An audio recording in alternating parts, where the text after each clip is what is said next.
اگر آپ اس جگہ پہ فور ہیڈ پہ ٹیمپل ایریا میں ہاتھ لگائیں گے تو یہ بہت سخت جگہ اس وقت پھولی ہوئی ہوگی، تو بہتر ہے کہ اس سے پہلے یہ پیچھے آپ کے یہ بڑی نسیں جا رہی ہیں، یہ بڑی نسیں جا رہی ہیں، ان کو چند دفعہ پمپ کیجئے.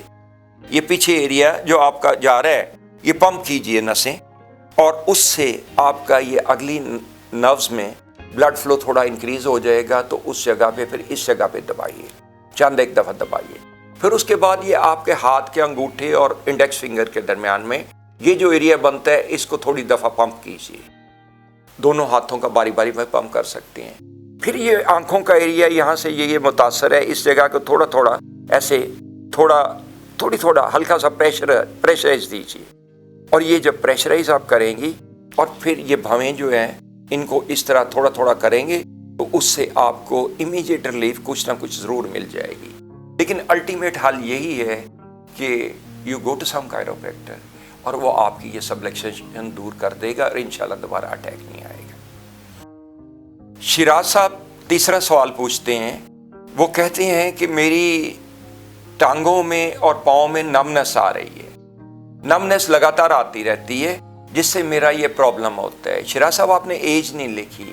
ایک تو 50 سال جب آپ گزر جاتے ہیں، 50 سال سے ایج میں بڑھتے ہیں تو ایتھروسکلوروسس کا عمل شروع ہو جاتا ہے. دیٹ مینس کہ آپ کی نروز کی الاسٹیسٹی جاتی رہتی ہے، ان کا پیسیج بلڈ کا کم ہو جاتا ہے. اگر آپ ڈائبیٹک ہیں تو یہ کام جلدی شروع ہو جائے گا اور نروز آپ کی متاثر ہوگی.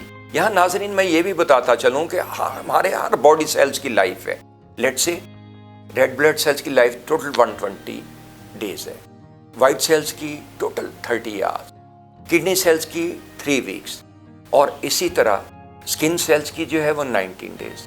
لیکن نرو سیلز کی کوئی لائف نہیں، یہ لائف ٹائم ہے. تو 50 سال بعد یا ڈائبیٹک لوگوں کو اس سے ارلی ایتھروسکلوروسس کا عمل شروع ہو جاتا ہے جس سے ان کی الاسٹیسٹی جاتی رہتی ہے، پیسج کم ہو جائے. جب کسی جگہ خون ہی نہیں جائے گا تو اس میں بھی تو پرابلم آئے گا نا. پھر آہستہ آہستہ نمنس آنے لگے. یہ اس وقت بھی آنے لگتی ہے جب فلکچویشن آ جائے گی L4-5 L5S1 میں، خاص طور پہ یہ اس جگہ پہ. تو اس میں اگر آپ یہ دیکھیں گے تو یہ آپ کو لکھا ہوا ہے ٹانگوں کا کمزور اور سن ہو جانا. تو یہ پرابلم جب آئے گا تو یہ یہاں سے جب بلڈ نہیں جائے گا تو ایتھروسکلوروسس کے علاوہ اگر آپ نہیں بھی ہیں اس ایج میں 50 اباب نہیں ہیں یا ڈائبیٹک نہیں بھی ہیں تو پھر بھی یہ پرابلم آنا شروع ہو جائے گا. ٹانگیں کمزور اور سن ہونے لگیں گی، پاؤں میں درد آنے لگے گا، پاؤں سرد ہو جائیں گے، کیونکہ ہر گرمائش ہر پروٹین وہ تو آپ کے بلڈ کے راستے جانی ہے نا. اور جب بلڈ میں اس میں پورا نہیں جا پائے گا کسی جگہ because of compression at L5S1 اس جگہ پہ پرابلم آنا شروع ہو جائے گا.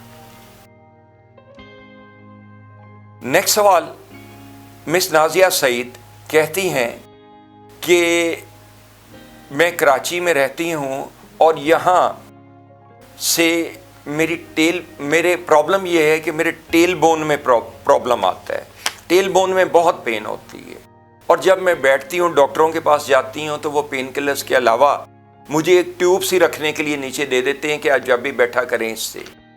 نازیہ جب L5S1 میں کمپریشن آئے گی یہ اس جگہ پہ تو آپ دیکھ سکتی ہیں کہ اس میں یہ ٹیل بون کا ایریا ضرور متاثر ہوگا.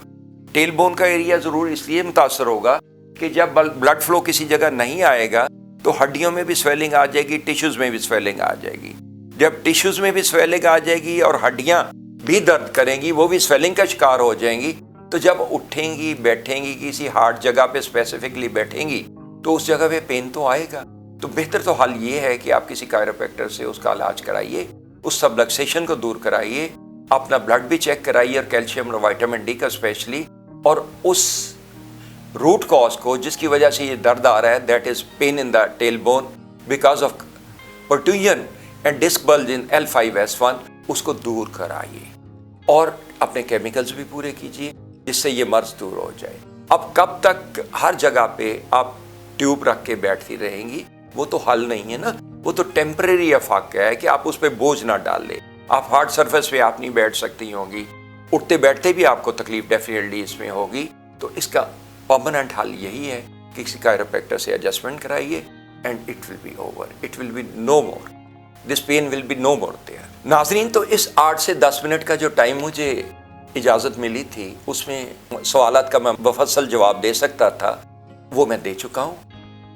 انشاءاللہ میری خواہش ہوگی کہ آپ جتنے زیادہ سے زیادہ سوالات مجھ سے پوچھیں، جتنے پرابلمز ہیں آپ کو پوچھیں، انشاءاللہ ان کا حل بھی بتاؤں گا اور بغیر دوائیوں اور بغیر سرجری کے بتاؤں گا۔ جاوید مرزا کو اجازت دیجیے۔ اللہ تعالیٰ آپ کا نگہبان ہو، آپ کو اچھی صحت عطا کرے۔ اللہ حافظ۔